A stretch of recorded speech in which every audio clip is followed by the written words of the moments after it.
A very good morning. I am Dr. Rahul from Surgical Gastroenterology Department at SGPGIMS. I will be talking on acute pancreatitis management. Next, we will be starting with a brief introduction of pancreatitis and then followed by question-based answer system so that everything becomes clear. So, just to start with, the acute pancreatitis can occur at any age, whether it be young and more commonly young men and older women. And 3% it forms the 3% of all causes of abdominal pain, mostly acute abdominal pain. Only 10 to 20% of the acute pancreatitis are severe, and biliary and alcoholic causes account for around more than 80%. So the initial symptom is usually severe abdominal pain in the upper abdomen, with or without fever, and may be associated with vomiting. So next, please. So what are the differential diagnosis? So if a patient with acute abdominal pain in the upper abdomen comes, what should we think of apart from pancreatitis? Because pancreatitis is not that common. Next. So there are multiple causes related to all the organs situated in the upper abdomen. So if it is related to, say, stomach and esophagus, it can be esophagitis or gastritis. It can be acute pancreatitis. It can be gallbladder related like cholecystitis or cholangitis.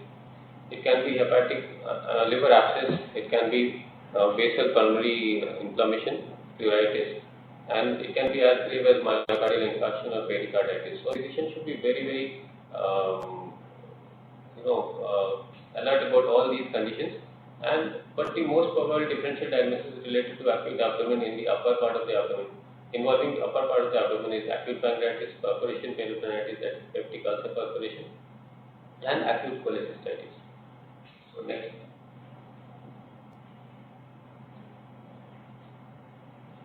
So what are the criteria? So there must be a diagnostic criteria for acute pancreatitis so that we can establish the diagnosis of acute pancreatitis in patients with acute abdomen. And we should know what imaging we should do to confirm if it is required. Next please. So the diagnosis is based on Atlanta classification. So revised Atlanta criteria says that any two of these three features if they are present, then it can be termed as acute pancreatitis. One of the features is acute abdominal pain in the upper abdomen mostly. The serum lipase or amylase activity is more than 3 times the upper normal limit.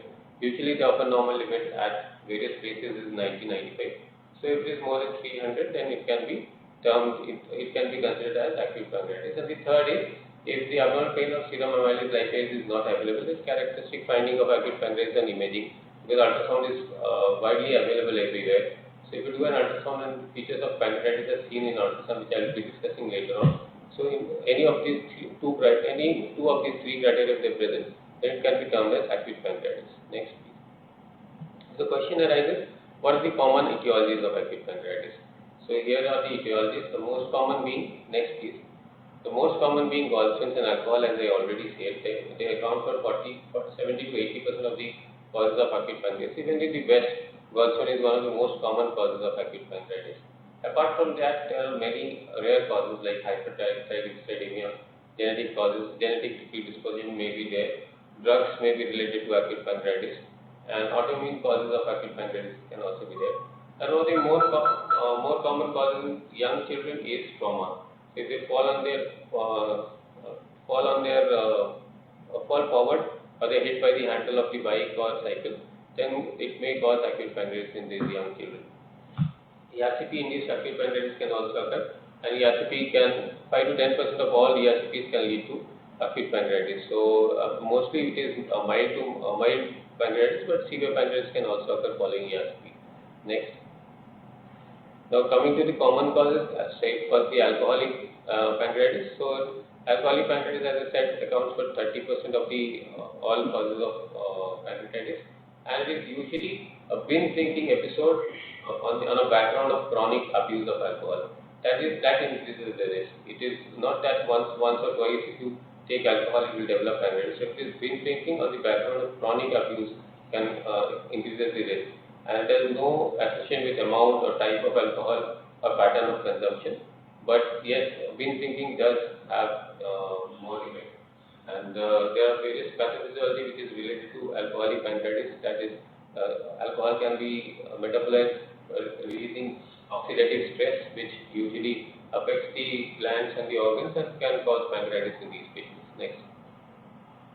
The second most common cause is biliary pancreatitis. There are various theories behind biliary pancreatitis. One of them is common channel theory, that there is a common channel of bile duct and pancreatitis, but this theory doesn't hold very good because the thing is that the pancreatic duct pressure is always higher than the biliary pressure. It is unlikely that the bile can traverse to the pancreatic duct, and it has been proven in animal studies.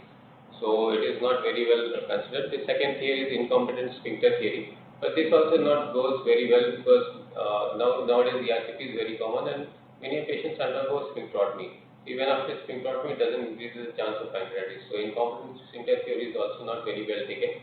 But the most accepted theory is co-localization theory. That is because of ductal hypertension that the glands rupture and there is co-localization of the lysosomal enzymes and the pancreatic enzymes which get activated inside the gland and can cause biliary pancreatitis. So co-localization theory is the most commonly accepted theory for as a causative agent for biliary pancreatitis. Next, please. Now coming to how to classify the severity of pancreatitis. What constitutes local and systemic complications, and do we have any scoring systems for them?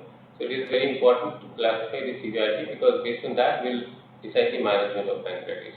Please next. So there are various scoring systems which are available for acute pancreatitis, which range from which are pertinent to ICU patients. So there are multiple criteria. So many scoring systems have been developed just because none of them are very accurate. So one of the most common is organ failure based scoring system, that is Marshall and SOPA, and the other is BICEP scoring system, that is bedside assessment for acute pancreatitis, and these two are very commonly practiced and they have been proven to correlate with severity and mortality related to pancreatitis. There are few biomarkers also available. So if it is the CRP and C-reactive protein is more than 150 mg per liter, or IL-6, which is done nowadays commonly in majority of the centers, if it is more than 122 picogram per ml, or procalcitonin if it is more than 2 nanogram per ml at the time of diagnosis or at the time of presentation, then it is termed as, comes with the criteria of severe pancreatitis. Next. So severity of pancreatitis has been classified multiple times. So last classification by revised Atlanta classification in 2012, which considered three categories: mild, moderately severe, and severe. So mild was considered as pancreatitis which does not lead to any organ failure or any local complication, while moderately severe pancreatitis, which was considered as transient organ failure, that is organ failure which could resolve within 48 hours of presentation or with resuscitation, and severe pancreatitis is related to persistent organ failure, single organ or multiple organ. That was not separated, but yes, if there is persistent organ failure, then it is termed as severe pancreatitis. Now, in the same year, determinant-based classification came up, and this was based on which was based on deciding what to offer to the patient. So it was more elaborate, and it considered four categories: mild, moderately severe, severe, and critical. So mild and moderately mild pancreatitis is same. There is no pancreatic necrosis or organ failure. Moderately severe is considered as pancreatitis which leads to sterile peripancreatic necrosis or transient organ failure. It is similar to the revised Atlanta. The severe category included infected pancreatic necrosis or persistent organ failure more than 48 hours, while critical considered infected peripancreatic necrosis and persistent organ failure. So there was difference in severe and critical in the terms. In severe, it was non-infected. It is a mistype. It is non-infected peripancreatic necrosis or persistent organ failure, and it becomes infected, and it is termed as critical. Next, please. So there are various local and systemic complications of pancreatitis as stated. Local complications include acute peripancreatic fluid collection or cirrhosis formation or necrotic collection or walled-up necrosis, which I will classify in subsequent slides. But systemic complication is termed as exacerbation of pre-existing comorbidity such as CAD, that is chronic coronary artery disease or chronic lung disease precipitated by acute pancreatitis. So in a setting of in a background of acute pancreatitis, the patients become these comorbidities that are pre-existing with the patient, they exacerbate. That is the systemic complication of acute pancreatitis. Next, please. So how do we define organ failure? As I was always telling that the organ failure decides the severity of pancreatitis. So we should know how to define the organ failure. There is a Marshall scoring system which includes three criteria: respiratory, renal, and cardiovascular. So if any of these failures have a score of more than 2 or more, then it is considered organ failure. So in terms of respiratory, if the PaO2 by FiO2, if you do a ABG and you get a pressure of oxygen divided by the fraction of oxygen which is being administered to the patient is between 200 to 300, or if there is a serum creatinine which goes above 1.9, or there is a cardiovascular compromise in the terms that the systolic blood pressure is less than 90 and not responsive to the fluid, then it is termed as organ failure in terms of respiratory, renal and cardiovascular. So next. So now comes what are the priorities of the management in acute pancreatitis. We have already done the staging, you have already diagnosed the pancreatitis, you have determined the severity. Now you should know what are the priorities in the management, and you should know what fluid should be given and which fluid is preferred. So next. So all these priorities are considered for patients with severe acute pancreatitis. Mild pancreatitis do not need much of attention. They can be managed at any center. Even moderately severe pancreatitis do not have any organ failure, so they do not, once you do an initial resuscitation, the patients resolve on their symptoms on their own. It is about severe acute pancreatitis and partly moderately severe pancreatitis that you need to follow all these management protocols. And in all cases of acute abdomen, the first and foremost is ABC, that is airway, breathing and circulation. You have to take care of airway, which is very commonly affected in acute pancreatitis. So if the patient is low on oxygen saturation or something like that, you can supplement oxygen, and if required, may require intubation also. Even breathing pattern has to be checked for. Circulation is very important, that if the patient is low on BP, you should resuscitate with fluid, and if it doesn't take care of the blood pressure, then you may have to add vasopressors. So followed by IV. So IV fluid is one of the most important factors in the initial management and should be goal-directed intravenous fluid therapy. Followed by analgesia, which is always step ladder pattern. You go on analgesia, and the most important thing which comes 1 or 2 days later is nutritional support. So next, we'll take all of them one by one. Next, please. So coming to fluid therapy. So there is massive release of cytokines in acute pancreatitis, which causes severe inflammatory response syndrome and profound intravascular fluid loss. There is mixed hypovolemic and distributive shock because there is vasodilation, and there is some amount of third spacing of the fluid. So the patients, because of this hypovolemic and distributive shock, patient may develop multi-organ failure. So adequate fluid resuscitation and maintaining intravascular volume is very important. It is considered as the mainstay therapy of acute pancreatitis, and all available guidelines underline the importance of fluid therapy in acute pancreatitis. So what fluid and how much to be given comes next, please. So this is how we should consider fluid therapy in acute pancreatitis. As soon as the patient comes, we should give a bolus of 10 to 12 ml per kg, followed by 5 to 10 ml per kg per hour in the next 24 hours. And then once you achieve a few targets, which are the targets include the urine output of more than 0.5 ml per kg per hour, heart rate of less than 120. It is preferable that if the heart rate is below 100, and MAP, that is mean arterial pressure, should be more than 65. Hematocrit should be less than 40, and blood urea nitrogen should be less than 25. So these are the resuscitation targets.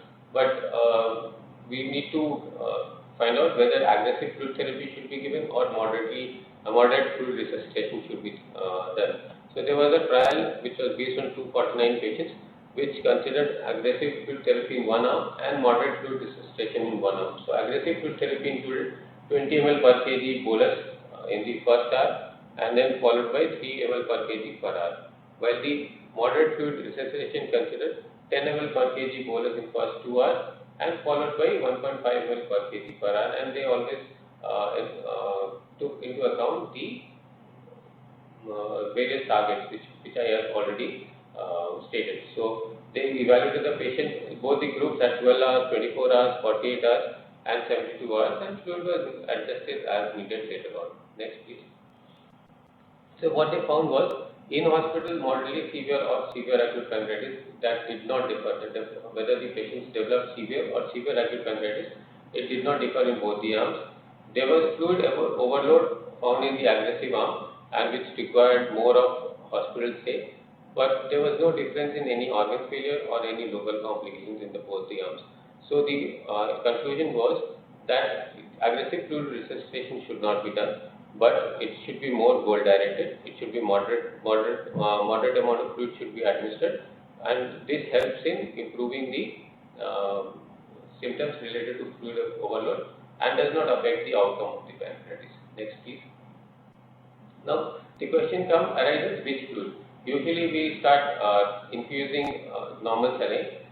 But the fluid of choice in acute pancreatitis is isotonic balanced crystallized solution, and normal saline is usually an hypertonic solution. So, normal saline should not be considered. It usually causes hyperchloremic metabolic acidosis in patients with acute pancreatitis. So, there was a meta-analysis presented by published by Zhu et al. And they considered 4 RCTs which compared normal saline versus ringer lactate in acute pancreatitis. And they found that ringer lactate was better in terms of lowering the risk of developing moderately severe or severe pancreatitis. It led to less ICU admissions and ICU stay. It led to less local complications, and it also had an anti-inflammatory effect. So, the fluid which is best for acute pancreatitis patients is ringer lactate. Next, please. Now, coming to specific management in acute pancreatitis. There is a notion that with biliary pancreatitis we should go for ERCP, but I should caution that ERCP is not indicated in mild biliary pancreatitis without cholangitis, and even in severe pancreatitis it should be considered only when there is less doubt about cholangitis. Only in presence of severe or moderately severe cholangitis that a patient should undergo ERCP. It should not, if there is only severe biliary pancreatitis and there is no evidence of cholangitis, then we should not consider ERCP because it may be counterproductive at times. So, ERCP should be done only in patients with cholangitis with shock or moderately severe pancreatitis. There are few other conditions in which acute therapy may help in, specific management may help in acute pancreatitis, like in patients with pancreatitis caused because of hypertriglyceridemia. If we start with insulin therapy or do a plasmapheresis, then triglyceride levels can be lowered down, and that may affect the course of pancreatitis.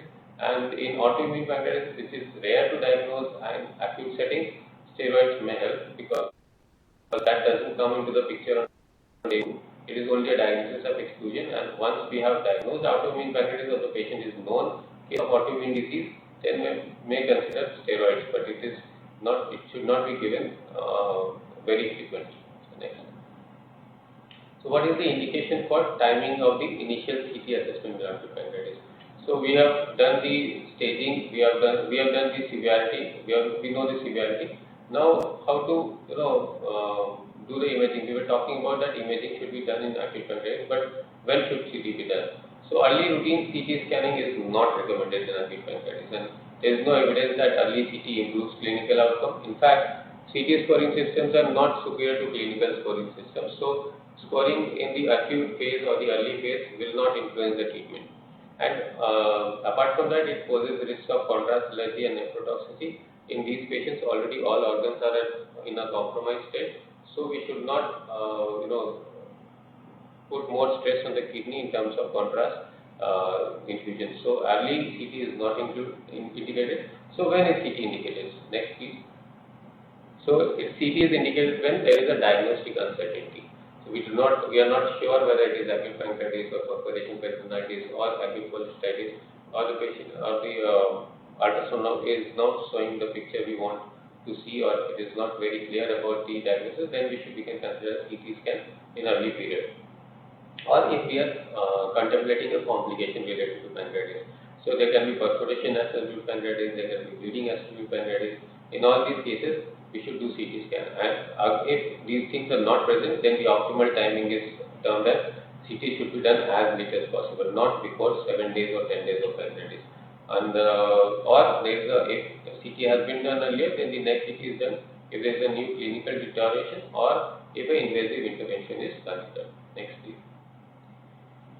So, based on the CT scan or clinical evaluation, what are the morphological types of pancreatitis we should know about it, and how do you classify the collections? I was talking of collections in earlier, so now we will classify the collections, and if CT is done, how do we score the pancreatitis based on the CT. Next, please. So these are the two morphological types, that is interstitial edematous pancreatitis, when there is inflammation and enlargement of the pancreas with fuzzy margins and maybe few peripancreatic collections, but there is no necrosis of the pancreas. There is no decrease in the enhancement of the pancreas at any place. But the other type is necrotizing pancreatitis, where there is necrosis involving both the pancreas and the pancreatic tissue. So this is because of end arteritis and blockage of the vessels, and that causes ischemia followed by necrosis of the pancreatic tissue as well as the peripancreatic tissue. This is termed as necrotizing pancreatitis. Next. So the morphological classification of pancreatitis can be further divided into interstitial and necrotizing, as I stated, and if it is less than 4 weeks and interstitial pancreatitis is associated with few collections around, it is termed as acute peripancreatic collection. If it is more than 4 weeks and the collections are well defined, then it is considered as pseudocyst.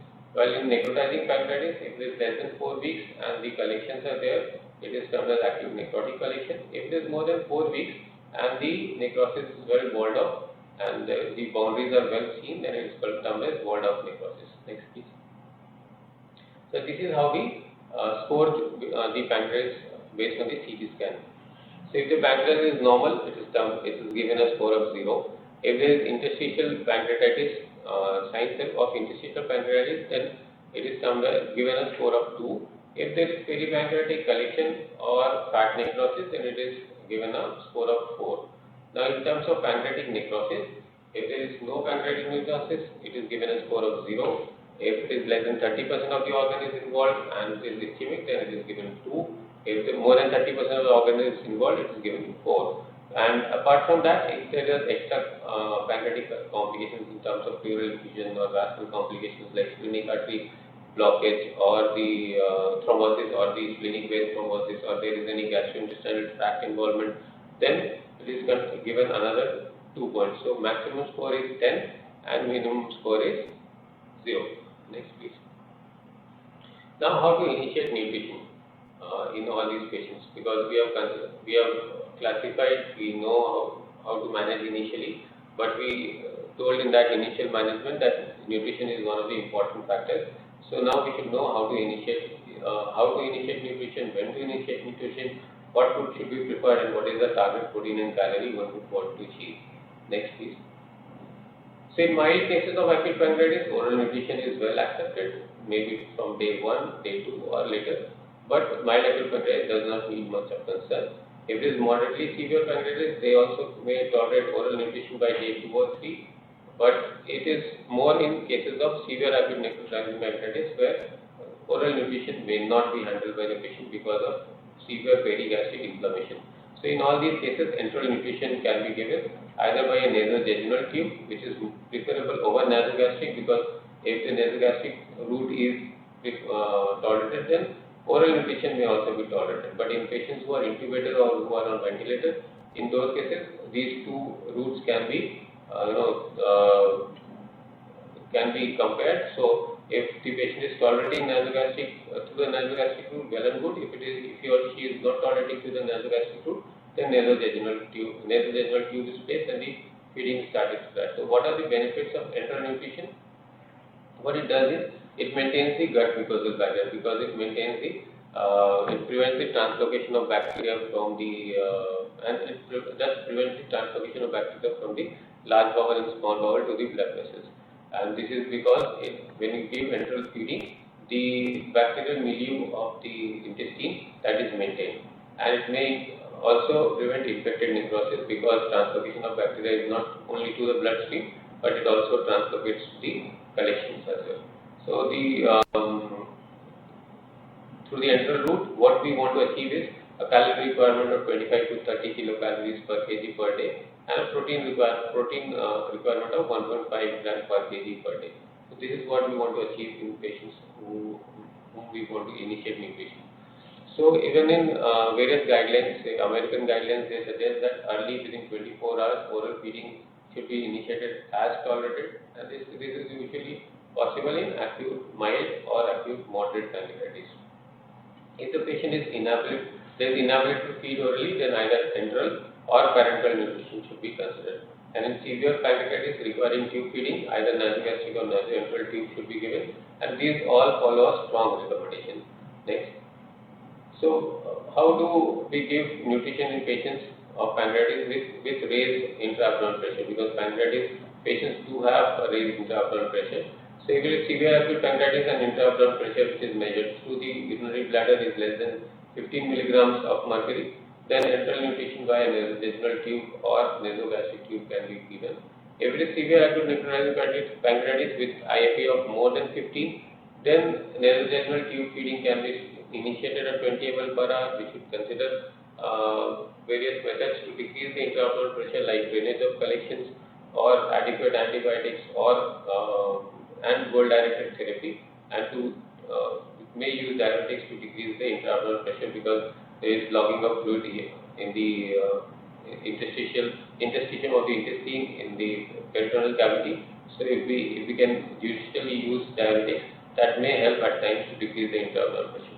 But if the patient has severe acute pancreatitis and has abdominal compartment syndrome, that is IFP is more than 20, then enteral nutrition is stopped temporarily and the patient is started on total parenteral nutrition. In these cases, we consider all the methods to decrease the abdominal compartment syndrome. Few of them I already stated, that drainage of collections, use of diuretics, and at times laparoscopy is also made, that the abdomen is opened and left open with a Bogota bag in situ, so that the abdominal pressure decreases. Next, please. So another question in pancreatitis, manual pancreatitis, role of antibiotics in acute pancreatitis. What is the timing and what should be the choice? Next. So it should be very clear that initial part of pancreatitis is because of the symptoms are because of severe inflammatory response syndrome, and that is not synonymous with infection. Though it is indistinguishable from sepsis, but it is not synonymous with infection. So at the initial part of pancreatitis, say 1 week or 10 days, it is antibiotic prophylaxis is not recommended even in severe acute pancreatitis. But infection at other sites, if it is suspected, say a pulmonary infection is suspected, or a perforation is suspected, or cholangitis is suspected, then it may administer antibiotics and send for the pertinent investigations. If the patient develops infection, say in the second week or third week of pancreatitis, then in those cases, if there is infected necrosis or extra pancreatic infection, then we can always use antibiotics judiciously. So what choice we are coming to that. Next, please. So antibiotics with good pancreatic penetrations are piperacillin tazobactam, the quinolones, carbapenems, and metronidazole. So these are the initial choices. And apart from that, we should consider the local antibiotic resistance pattern as well. So as I already said, 1 to 10 days, usually sterile necrosis, no antibiotics is required. More than 14 days, infected necrosis is common. Infection in the necrosis is common. In that case, antibiotics should be initiated based on local epidemiology and the various properties of the local properties. So antibiotics with good pancreatic penetration, as I already stated, has been piperacillin tazobactam, quinolones, carbapenems, or metronidazole. While coming to empirical antifungals, but it should not be given empirically. But if the patient has repeated blood cultures negative and there is evidence of fungal colonization, then echinocandins are preferred to start with. Next, please. So the next question comes: how do we plan our intervention in pancreatitis? Next. So see, there are two pictures. On the right side, there is active peripancreatic fluid collection, and on the left side, we can see that the fluid collection is well demarcated. There is a wall around the fluid collection. So we should usually wait for this wall formation to occur before we intervene, until unless the patient is showing severe signs of sepsis or the patient is in septic shock. Next, please. So the indication of intervention includes clinical suspicion of infection, or there is clinical deterioration. There is ongoing organ failure for several weeks after the onset of acute pancreatitis, or there is evidence of abdominal compartment syndrome. If the patient is not improving on symptoms, or the patient has evidence of infection, that there is air in the collection, or the patient is in septic shock, then we should consider for intervention. Next. So initially we should always start with a percutaneous drainage. So it is usually done based on ultrasound or CT guidance, and the drain is used to relieve pus when it is under pressure in the necrotic collection. That will prevent bacterial translocation and will serve as a bridge to necrosectomy as well, because it provides a route to access that collection. Next. So what is the step-up approach? You must be knowing about step-up approach in acute pancreatitis. So I will be telling you in detail, please. Next. There was an article which was published in NEJM in 2010 which talked about the step-up approach. That was Panther trial, and it compared two groups. One of the group, which included 43 patients, that in which step-up approach was applied.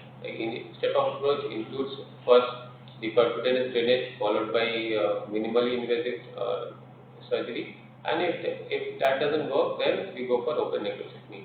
While step-down approach was implemented in 45 patients, in which primarily we went for open necrosectomy. So in that trial, the step-up approach was found to be superior on primary endpoint.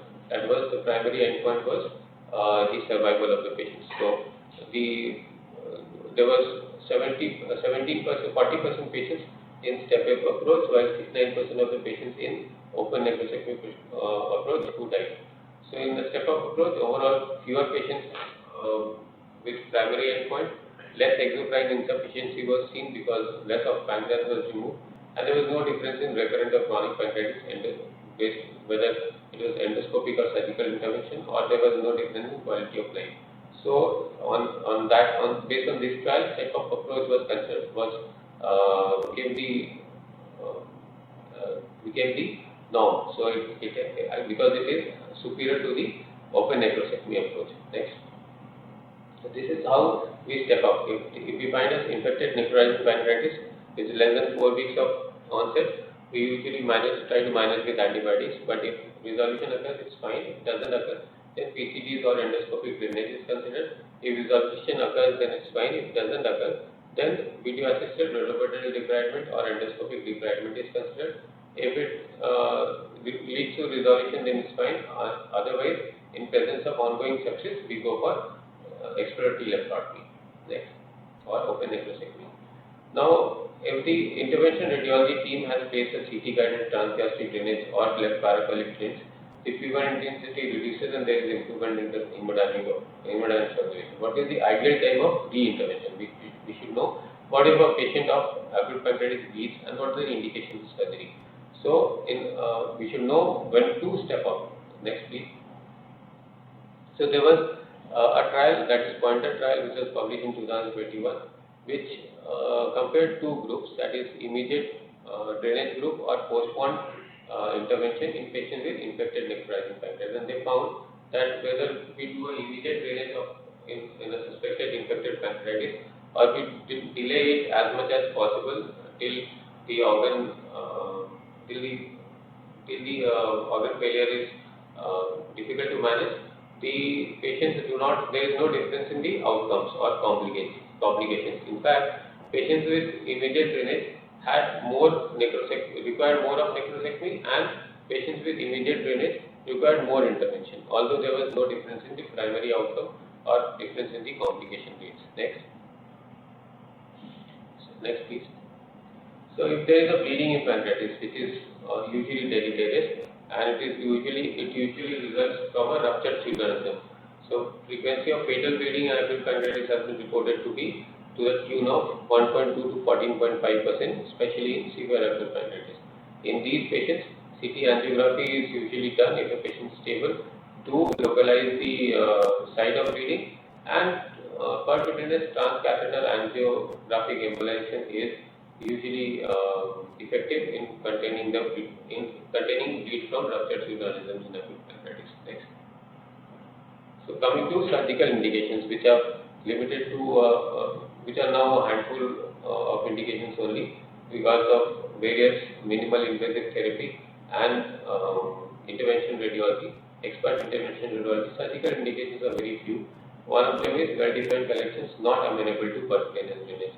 So maybe collections at the root of mesentery or at the head of pancreas, which is not amenable to percutaneous drainage, that will be considered for direct surgical therapy. If the patient has bowel perforation because of pancreatitis or because of catheter-related iatrogenic perforation occurs, then such patient may require surgery. In patients with persistent single or multiple organ failure refractory to supportive treatment, in those cases who are not responding as in step-up approach, we can go for surgery. And patients with bleeding which is uncontrolled even with embolization, then we may consider for exploration and packing. Next. The question 13 is what surgeries are performed and what are the concepts regarding surgical intervention. Next. So surgical options include open necrosectomy, that we give a midline incision, go into the pancreatic bed and do a necrosectomy, that remove the necrosed pancreas. And the other, now because of advent of good laparoscopic instruments, we can go for minimally invasive necrosectomy, that is through laparoscopy, or video assisted retroperitoneal debridement, which is the second step up in step-up approach. Next, please. So, what are the concepts regarding surgical intervention? As in other organs, we would do a radical therapy. Say if there is a gangrenous gallbladder, we talk of cholecystectomy. If there is a gangrenous small bowel, then we consider resecting the small bowel as much as to the length that is gangrenous. But in pancreatitis, it is usually a conservative approach which we follow during the surgery. It is not like we go for pancreatic dissections. So an attempt, there should always be an attempt to conserve the maximum amount of pancreas which is functional. And more important is technically impossible to do pancreatic dissection in pancreatic necrosis because the planes are not at all clear. So there is the goal of surgery in pancreatitis is we should do less of this resection. That is why we delay the surgery by more than a month or so, because it better demarcates the necrotic tissue and it causes less bleeding and less removal of the viable tissue. So we should delay the surgery as much as possible. There are the concept behind surgical intervention is we should delay the surgery as much as possible, at least beyond 1 month, and it should be conservative while doing a pancreatic necrosectomy. We should not try to remove the viable pancreas from the pancreatic bed. Next. So this is a summary of management of acute pancreatitis, which I would like to summarize with. So day 1 of pancreatitis, when the patient comes to you, you have to take a good medical and family history. You should talk about if the patient takes alcohol or not, if the patient is a known case of gallstone disease or not, and if the patient has undergone if the patient takes any drugs regularly which can cause pancreatitis, if the patient has undergone any investigation in terms of amylase lipase or transabdominal ultrasound, we should always ask the patients on this initial assessment. And then once the patient is diagnosed with acute pancreatitis, we should go for fluid resuscitation followed by adequate pain management, and we should initiate the nutrition as much as possible. Following this, we should try to stabilize the patient. If the patient in ICU, the patient is in organ failure, and we should try to grade the pancreatitis, whether it is severe acute pancreatitis or moderately acute pancreatitis. But if the patient has clinical improvement over the next 3 to 4 days, then no further intervention or imaging is required. But if the patient has clinical deterioration, then CECT may be considered in such patients. And in patients with mild acute pancreatitis, if the patient has resolved over 3 to 4 days and the cause is because of gallstones, then the patient should undergo cholecystectomy before discharge in a patient with mild acute pancreatitis. Next, please. So coming to week 2, 3, 4, and 5, and beyond, if the patient doesn't have clinical improvement, I said we should do a CT scan to find out if there is any local complication of the pancreatitis.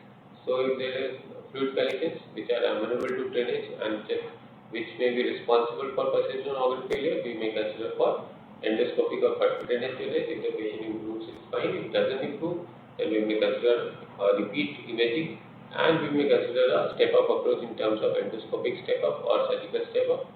So endoscopic step-up includes endoscopic drainage followed by endoscopic necrosectomy, and surgical step-up includes a video assisted retroperitoneal debridement. If it doesn't work, it may be repeated. If that doesn't work as well, then it may be open nephrectomy followed by, and all throughout this period, the patients need to be evaluated and observed and treated in ICUs or HCUs during the course of severe acute pancreatitis. Next, please. So in the end, I would say that managing pancreatitis is like a game of battleship. You never know whether you will sink or you will float, but you should always try to follow the guidelines in terms of fluid resuscitation, in terms of surgical management.